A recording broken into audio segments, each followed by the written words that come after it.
Good morning. Everybody hearing me okay? Awesome. Thank you for attending this particular segment in Industry Week. This is in this manufacturing and technology show. Really appreciate it. Again, I'm Tim Stasko. I've been with Vitamix for about 10 years. I had internal progression. So I started off actually as a temporary associate at Vitamix. And through work experience, a little bit of excitement in lean and continuous improvement, seeing how they kind of had this, and we'll talk about that. I was able to, move my way into continuous improvement and continually gain more experience, knowledge, and education. So again, thanks for joining me, and we will go ahead and get right into it. So, let's see. All right, so again, this segment is about building a culture of continuous improvement with quick and easy Kaizen cards. So we will talk in depth about that, but as the agenda states, we'll go over a little bit of, or the agenda slide is kind of absent, so it's in my head, but we're gonna go a little bit over details of Vitamix itself. So, where it stands as a company, some of its market segment. And then after that, we will get into the more continuous improvement tool-focused portion of it, which has to do with the quick and easy Kaizen cards to build out our continuous improvement culture. So pardon me too, I was just getting over a little cold. So if I clear my throat a couple times, my apologies, because it's never a good sound. All right. So a little bit of Vitamix by the numbers. So Vitamix has 2 production plants with roughly 20 production lines. We have about 3,200 finished goods or SKUs, so end items. We use roughly 4,200 components to put those finished product together. And annually we make roughly about a million units. So a million blenders are produced on an annual basis. And I think that goes back even to like 2017. So it's been pretty consistent. A little bit about Vitamix too, a little bit more. It's a 100-year-old company. It's privately owned. We are credited, which is pretty cool, for having the first infomercial in history. And that was with John Barnard, who started the company, and it's been passed around generation to generation. And we've actually just put in place our first external CEO. So CEO and president Steve Laserson, and he was he was a hired internal, and he's the first one outside of the family to lead the company. But the good part is it's still privately owned, and the company is or the family is, they're on the leadership and the ELT, and they help us out a lot. So they're always present, and it's a pretty good atmosphere. So a little bit of an overview about the operations or the facility itself. So we have two plants, several distribution centers, but we have our corporate headquarters, which is Usher Road in Olmsted Falls. It's about 65,000 square feet, only runs day shifts, has 6 production lines, but it also has our certified recondition line. And what we also do a lot there is mainly reverse logistics, but there are a few commercial lines as well. We have a repair center there, and speaking a little bit more to the reverse logistics, that kind of looks like you've got your repair, your refreshing, and your reconditioning that goes out of there. And then we have our Strongsville plant, which is at Morgan Court.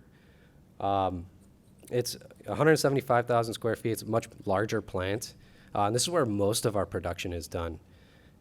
We have about 11 household production lines.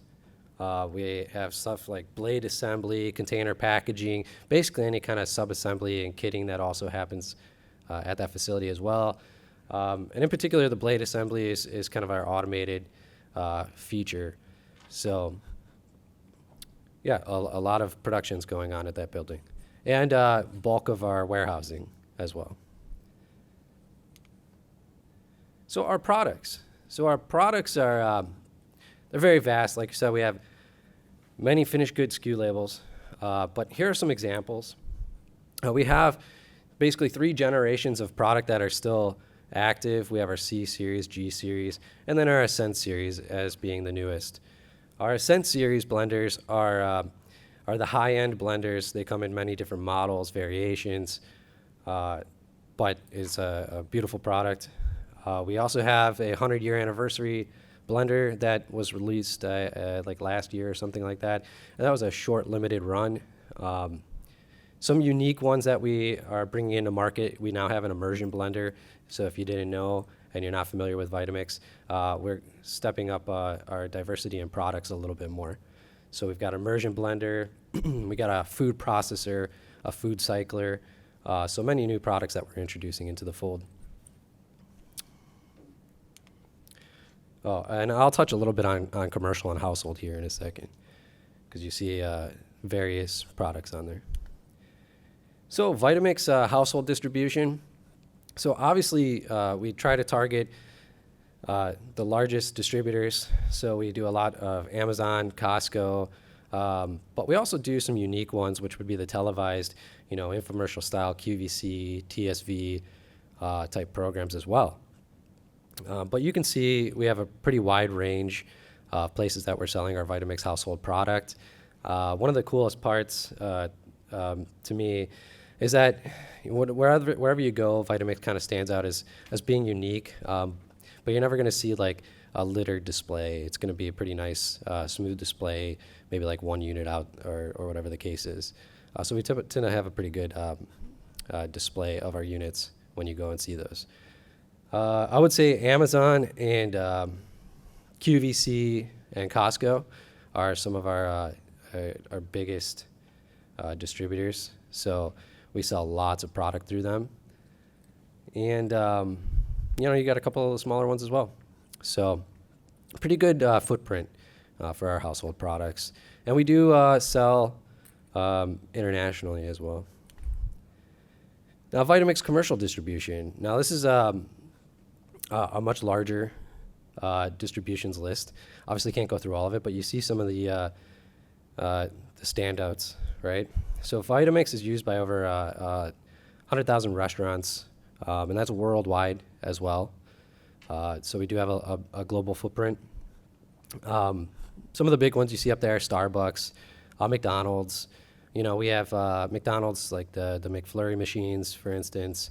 Starbucks, we have the Quiet One, which is really one of our prime examples of a quality product. But we do all sorts of things for all these different commercial ones, and often catering to their special needs. Whatever they want to do. If we want to increase their productivity, we have that relationship with our customers to help them increase their productivity, and in return, that helps us. So, what we're really looking for here is a superior customer experience, right? And we really want to give them that experience by having quality, right? Quality at the source. We want wow experience is often what we like to use in our shop floor. We want you to open up that blender and just be pretty much wowed, like, whoa, this is an amazing product. Little fun fact is no one really ever reads the manuals when you first open them, so we had to make some adjustments on manual placement, which was pretty funny. So whereas it might have been on the side of the box, now you're gonna like open up the flap and the manual is gonna be like right out there in front of you, saying, "Please pick me up and read me." It's kind of it's a pretty funny thing, but yeah. So we're all over the place, commercial and household, and we have a pretty good footprint. So now we're kind of getting into a little bit about the lean.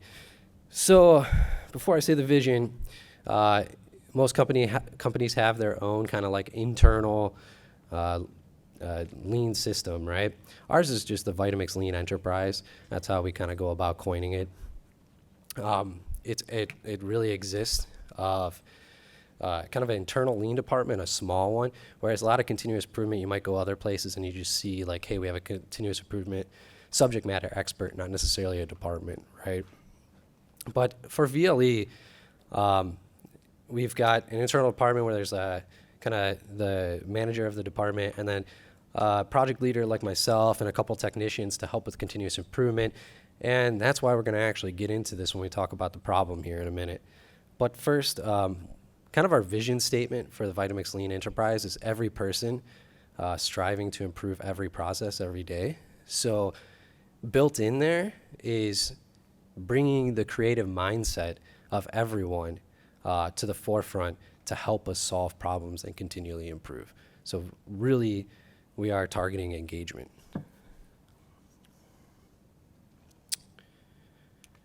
All right. So now we're going to talk a little bit about the particular tool that we use. Going back just a little bit, though, Lean in 2012, so our business kind of just started exploding in 2012. I believe we were like outpacing Apple at the time for sales, which is like unbelievable. A blender company outpacing Apple. You're like scratching your head, what's going on here? What are we actually giving away the apples in there? No, we were outpacing them, and it was really good for us. But that rapid expansion is what led us to creating this continuous improvement drive, because we didn't really know how to handle the growth, right? And typically it was like one operations manager trying to run everything, and one person. It's just hard to do it. So that's kind of why Vitamix Lean Enterprise came into play. Excuse me. So we started asking ourselves a problem. Contemplating how do we actually increase our continuous improvement footprint. There's a plethora of ways you can go about it. For us, it was like creating a department, creating mandatory training, and kind of expanding out. But we really needed a tool that didn't just say, hey, this little department is going to do everything. Because one, we can't, and two, you miss some of the best ideas that exist by having that smaller group. So what we did is we kind of took a little bit of a look, and we developed a SCQA, and we looked at the situation. We're like, what kind of tool can we use to help us increase engagement, and then also pass on lean? So the situation was lack of an employee engagement and continuous improvement in 2012 and prior, right? So remember, the sales are increasing. Now we're really trying to drive it. So the complication of trying to drive this was production employees work on the lines and do not have time to make those improvements. So our department, as a support group, we can kind of do some things. But again, that's not our vision. Our vision is everybody to do it. So what do we do about that? That's the complication. It's hard when people are trying to hit a unit number, right? They're trying to get a particular amount of units out the door and deliver to the customer. So they don't really have time to step off the line and work on all of these improvements themselves. So what we did is we asked ourselves, how can we have both continuous improvement and employee engagement from production, right? So the answer to that was to implement the quick and easy Kaizen card system. So we call it QEK for short. And how do we implement that? Well, we utilize lean technicians, things called rattlesnake hunts, and a variety of other improvement activities. Then we reward the people for using those particular activities or particular tools that we set in place, right? We kind of incentivize it. So we're going to go a little bit deeper dive into the QEK in particular. I'm sure some of you are probably scratching your head, what's rattlesnake? We'll talk about that. And if you have questions, I saw someone had a hand up, but we're going to do Q&A at the end.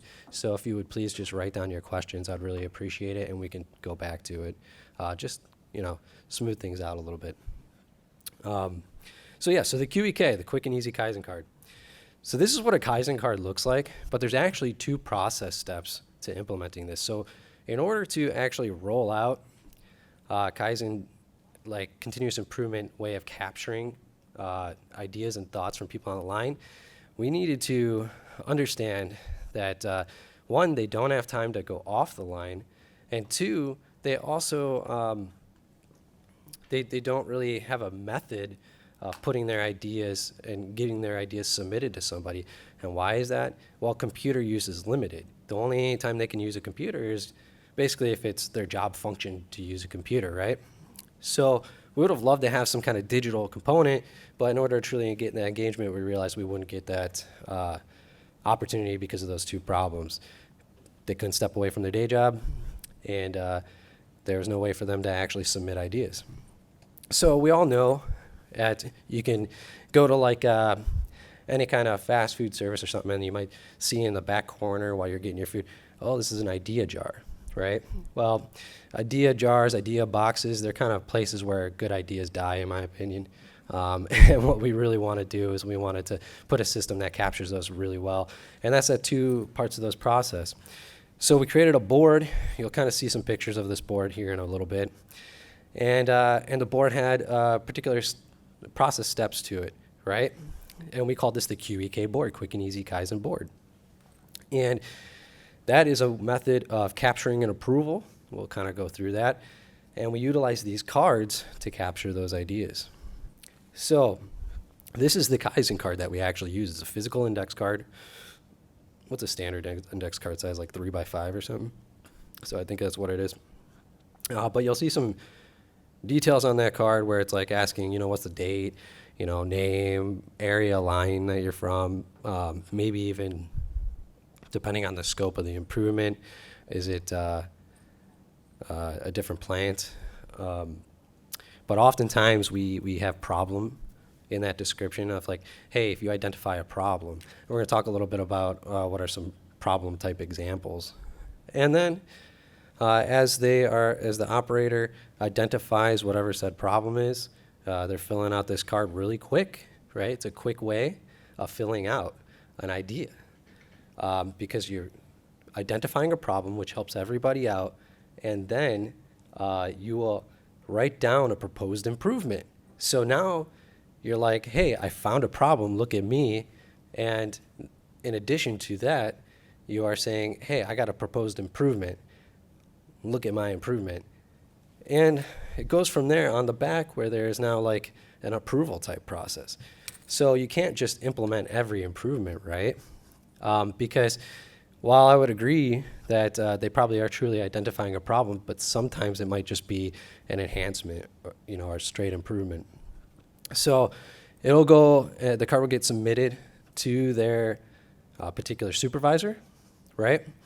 And the supervisor has the authority to say, yes, I think we should go ahead with this improvement. And there's some kind of criteria to it. We try to keep this simplistic in nature. So there's not like a huge giant checklist that says budget concerns, all these other different types of concerns. It's just, hey, do you approve of this idea so that we can put it to our internal lean department so that support group, that support function can perform all that analysis because you don't have time to do that, right? So if it gets approved to take a deeper dive because we think it's a good idea, then we're going to have it, the card's going to get approved and it's going to be submitted to our lean department, which remember I said there's like two process to it.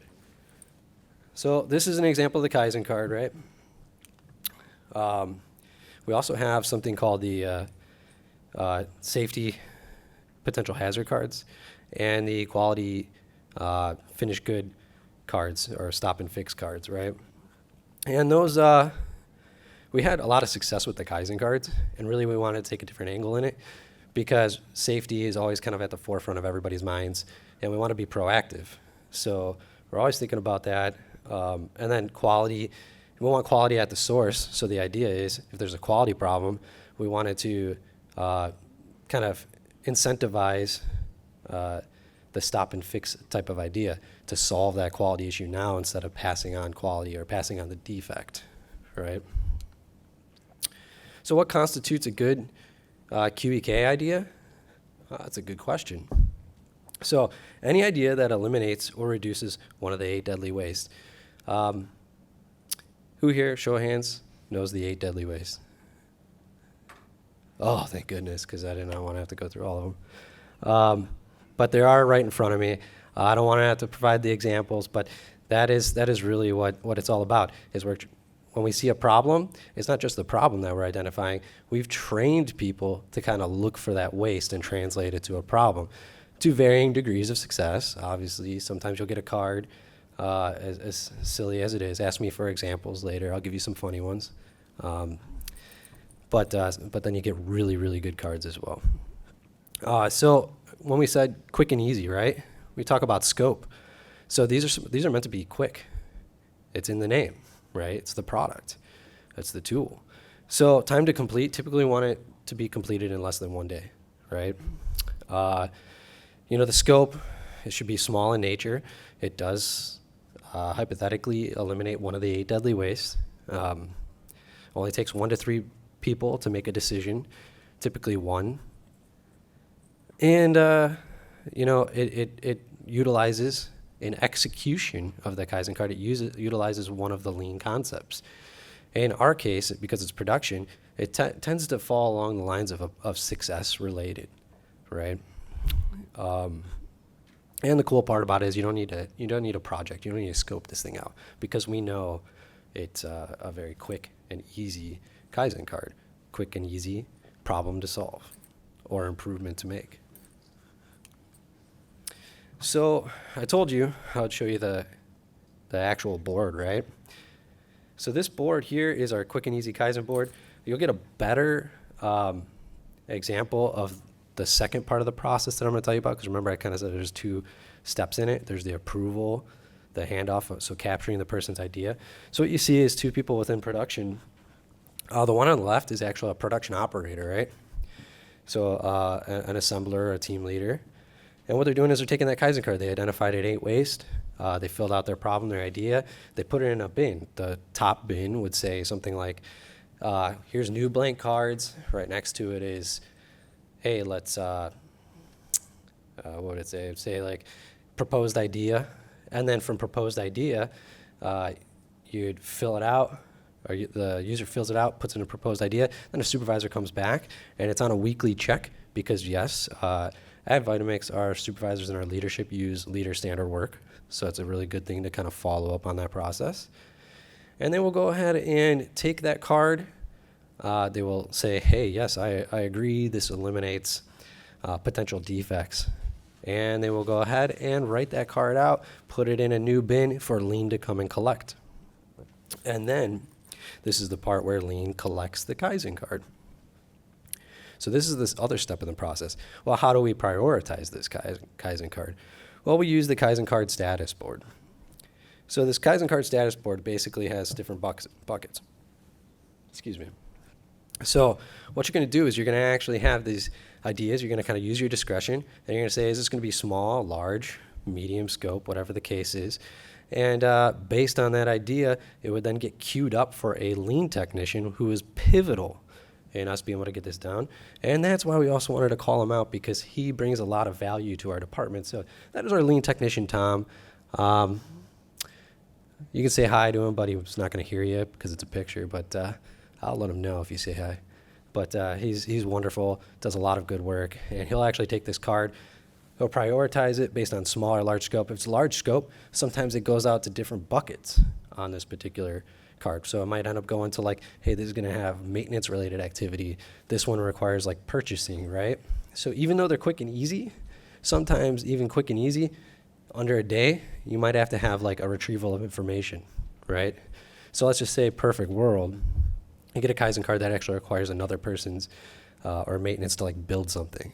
So you're not measuring that small scope being like, well, it takes this guy 3 weeks to build it.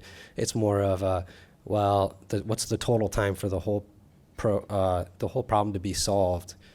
What's that lead time while taking out the waiting waste, right? So then maybe it actually, if you were to just say, if this person was able to do it all in instant reaction, it only took 6 hours, right? So there is some, your own thoughts and opinions that go into helping the prioritization. But anyway, that's what it does. The Kaizen card goes to this QEK status board, gets prioritized out. Our amazing lean technician will then go ahead and work on that card. Some of these cards can be very, very visual based, right? So visual controls, but they can range from those type of things to updating work instructions or standardized work, right? So it's varied on what it can be and how fast we can get it done. Another interesting thing is this pathway program. Ask me about that in the Q&A, and I'll tell you about it. It's a really cool thing. So we identified problems, had the idea of the card owner or the assemblers heard. They voiced their concerns, their opinions are heard. It's been prioritized and completed. So what's the next step?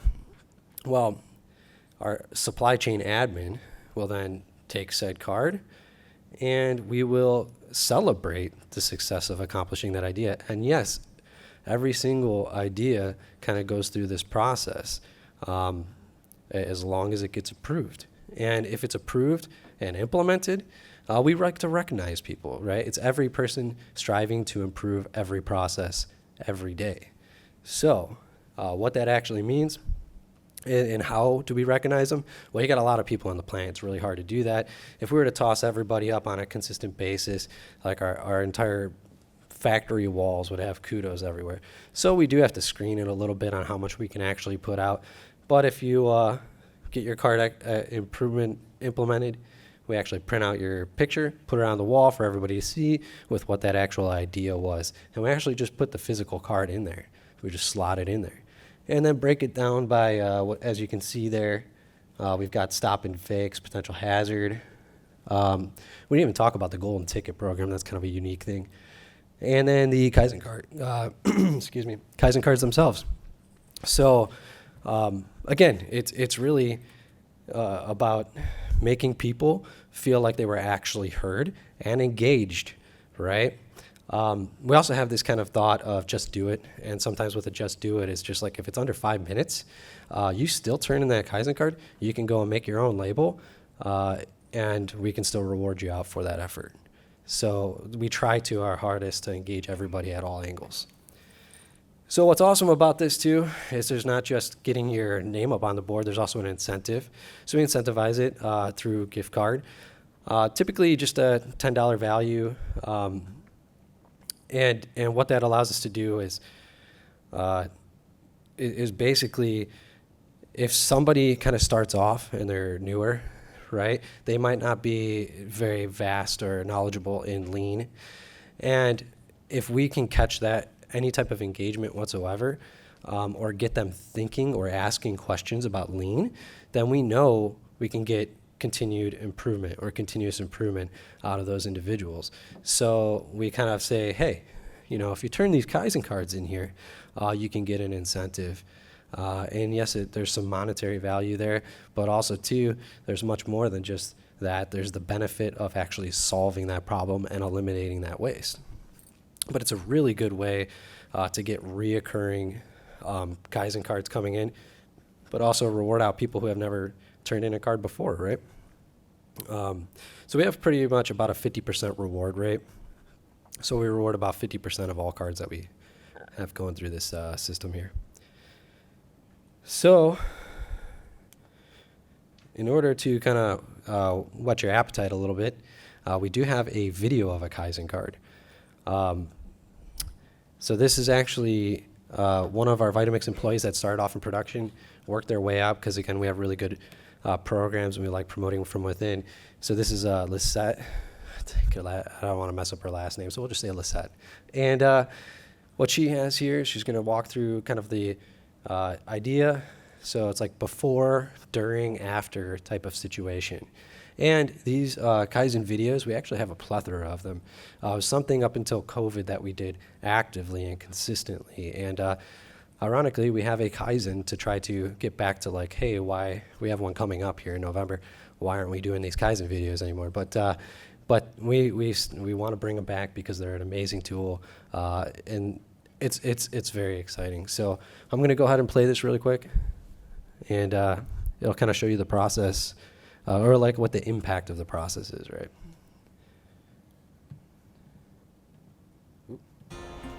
My name's Lisette. I am team lead on line 10. I put in a Kaizen card to improve the quarter rep area. There's a lot of clutter. There's not a lot of space for people to move around in. It takes about 22 steps for someone in base frame prep to put their empty bins and trays inside the empty gaylord all the way over here in quarter rep.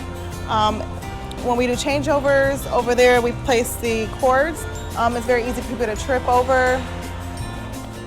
So my idea for improvement is to move the cord rack horizontal along the side, move the press table back a little more so it opens up the space. This empty gaylord here will go on the other side of the line, and then this gaylord behind me will just be pushed up a bit just so it opens up the area and has more room for everyone to work.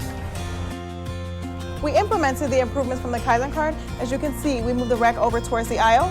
We moved the gaylord for empty trays closer to the base frame prep. We also moved the press table back a bit, added the quarter rack. We also labeled and organized up to success standard. The greatest benefit is the reduction of motion waste. We went from 22 steps to about 10 steps, moving empty trays from base frame prep over to the empty tray gaylord. It opened up space and increased the flow of the line.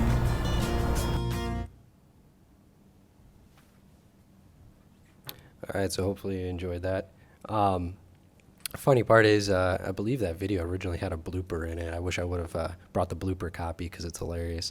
But we like to also have fun when we do these Kaizen videos. So often, if time permitted, we could have another video at the end, and you get to see a little blooper reel of that one. But we like to have fun when we do these. But it's also engaging the card owner to like next level engagement, right? I mean, that type of engagement is beyond just, hey, I write an idea and somebody else does it. It's, hey, I wrote the idea, I'm involved in every step of the process. And even though we don't have a video for all of these that we do, that type of interaction and involving the person is what we strive ourselves upon. That's what part of our vision, and we always try to accomplish that. So you might be asking yourself now, well, how do you track like all these ideas? Do you have like performance related to Kaizen cards and completion? Well, yeah, we like to know how many Kaizen cards we're completing because there's kind of cost avoidance that goes hand in hand with this as well. So for kind of one of the metrics we do is we call it the number of employee improvement ideas. That's kind of what we're measuring. And as you can see on this particular chart, we're meeting our goals. You can see a positive trend. There's the orange potential hazard cards. We track those, but we don't really like benchmark to them. But it's the Kaizen cards. It's those Kaizen ideas that we really want to hold ourselves to and actually put kind of a goal in place, because what goes hand in hand with these Kaizen cards and implementing these ideas, sure, there might be some cost avoidance, cost savings, but even more than that, it also translates to participation, right? The more Kaizen cards, the more people are participating in our continuous improvement environment, and it makes everybody feel much more welcoming and creates a really good culture. So as you can see, we've had some challenges since really the COVID time period hit. It's harder for jobs. There's less people coming in the office, so cards kind of start trickling down. So as we're trying to continue to improve, we're also trying to figure out, well, how can we increase that trend again? But I can say we still are healthy. We've never stopped any of our continuous improvement programs. So I would say it's we still have an overall optimistic and positive outlook on it, and we keep chugging along because it has really good results. So speaking of results, there's a couple highlights here. So we have over 15,000 QEKs implemented in the past 10 years. Yes, that's 15,000 ideas. That is very significant. And think about the impact, not just of the people that have been there and stayed there, but the impact that might have made on their lives going other places, right? Bring up critical thinking skills and all that kind of stuff. We did continue through the pandemic. Again, that's a highlight. We never canceled any of our lean programs. We're always on the lean journey, right? A video process was created. So that video process actually goes back, I think, to like 2018, and it continued on until about 2020, and it still exists. There's still a really good process for it. But the amount, I think we only did like, I don't know, a few videos in the last 2 years because of those challenges of trying to get people. But now things are starting to look up a little bit more. We're getting more people. Granted, everybody's always hiring, so it never feels like enough people in our current environment. But yeah, we got a Kaizen coming up to discuss this very thing, bring those back. Also, too, this whole internal department QEK system actually created new career paths. So you can go from like a production assembler to a lean technician to a lean project leader. And all the while, what are we doing? We're just a support function that's trying to capture all these different wastes and capture it through engagement and help people solve these problems, right? So those are basically the highlights of it. Kind of ending on this slide here. So you might ask, where do these ideas kind of come from? Well, the first one is a book, The Idea Generator. I think it was by Norman Bodek. Can't really read it up here. But that's kind of where that Kaizen cart type idea stemmed from. And then our 2-second lean book, what is that? Paul Akers. So he has these videos on YouTube. You can go and YouTube it, and he's just really quickly, hey, these are how we show an improvement. Now we kind of upgrade the production value a little bit to show all facets of the Kaizen, but it also opens up the room for more improvement that, hey, perhaps we can get even better, and even to the point where an operator might be able to make one of these videos, you know? So always strive for continuous improvement, right? So that's really all I have for the QEK tool set. I will open it up to questions. I'm sure you got some. I hope you have some. And yeah, so thank you on that note.